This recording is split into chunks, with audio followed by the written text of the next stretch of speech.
निखिल घराच्या बाहेर पडण्या अगोदर शेवटचा टास्क कसा खेळला आणि तो घरात इतरांशी बोलताना कसा झोंड आउट व्हायचा याच्याबद्दल इकडे अभिजित बोलताना दिसतोय। चला तर बघूयात तो काय सांगतो। इकडे निकी आणि सूरज बसलेले असतात आणि तिकडे अभिजित येतो। तो सांगतो की शेवटी असा फ्राईज पकडून निखिल उभा होता आणि तो अशा प्रकारे सगळ्यांकडे झोंड आउट होऊन बघत असायचा आणि प्रत्येक वेळेस त्याला आम्हाला सांगायला लागायचं की अरे निखिल पळ, आणि तो फ्राईज पकडून ना असाच उभा होता। तर निकी विचारते की मग सूरज त्याच्या पाठीमागे लागलेला त्यावेळेस त्याने काय केलेलं होतं। तर अभिजित सांगतो की नाही, त्यावेळेस तर तो तसाच होता, फक्त जरा इकडे तिकडे त्याने केलं, पण नंतर तो शेवटी तसाच होता। परत स्विमिंग पूलच्या मागे गेला तर त्याला असं वाटलं असेल की फ्राईज दिले नसते तर बरं झालं असतं। सूरजचं ॲग्रेशन पण तेव्हा खूप जास्त होतं, तोही ते फ्राईज ओढण्यासाठी धडपडत होता, त्याच्यामुळे त्याने ते सोडून दिले होते। आणि त्यावेळेस त्याचं असं होतं की अरे त्याला कुणीतरी सांगा की ती फ्राईज मला द्यायची आहेत, म्हणून तो प्रत्येक वेळेस आमच्याकडे बाल्कनीत असं झोंड आउट म्हणजे तो तोंड उघडं करून फक्त इकडे तिकडे आमच्याकडे आणि सूरजकडे बघायचा की त्याला कोणीतरी सांगा। त्यावरती दुसरी एक गोष्ट अभिजित सांगतो की तू माझ्याशी कंटिन्यू काहीतरी बोल। त्यावर निकी म्हणते की हा टास्क कसा झाला, पुढचा टास्क जिंकायचा आहे का काय करायचं आहे,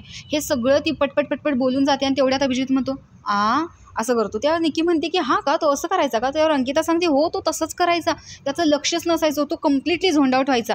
त्यानंतर निकी एक सांगते की अरे तो ना असं पासिंग शॉट द्यायचा, म्हणजे मी बाथरूममध्ये गेले तिथं पण तो आहेच, किचनमध्ये गेले आहेच, रूममध्ये गेले आहेच, म्हणजे कुठे जरी गेलं ना तरी तो मला दिसायचाच। त्यावरती अभिजित सांगतो तो असायचा तरी सगळीकडे, पण झोंड आउट होऊन नसायचा पण।